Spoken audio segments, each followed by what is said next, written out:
ஒரு மனிதனுக்கு வாழ்வை மீண்டும் கொடுத்த மாதிரி மகிழ்ச்சி வந்தால் அதைவிட அதிகமாக அல்லாஹ் எப்போது மகிழ்கிறான் தெரியுமா? கேள்வி வெர்சஸ் நீங்கள். இது யார்? கண்டுபிடிங்க. கேள்விக்கான பதில். அஸ்ஸலாமு அலைக்கும் வரஹ்மத்துல்லாஹி வபரகாத்துஹு. என் அன்பு இஸ்லாமிய உறவுகளே, பரந்த வெட்டவெளியில் தனியாக பயணம் செய்த ஒருவன், அவன் நம்பிக்கை வைத்திருந்த ஒட்டகம் அவனை விட்டு ஓடியது. உணவும் தண்ணீரும் முழு வாழ்வும் அந்த ஒட்டகத்தின் மேலே. நம்பிக்கை இழந்து மரத்தடியில் படுத்து மரணத்தை காத்திருக்கிறான். ஒரு கணத்தில் அவன் முன் ஒட்டகம் திரும்பி நிற்கிறது.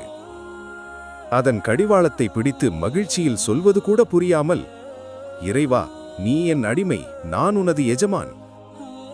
இந்த மனிதன் அடையும் மகிழ்ச்சியை விட ஒரு அடியான் தன் பாவங்களுக்கு மன்னிப்பு கேட்கும்போது அல்லாஹ் இன்னும் அதிக மகிழ்ச்சி அடைகிறான் என்று நபிகள் நாயகம் ஸல்லல்லாஹு கூறினார்கள்.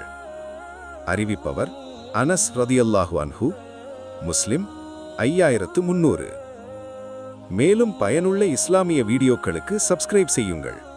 இன்ஷா அல்லாஹ் மீண்டும் அடுத்த கேள்வியில் சந்திக்க வல்ல ரஹ்மான் துணை புரிவானாக. ஆமீன்.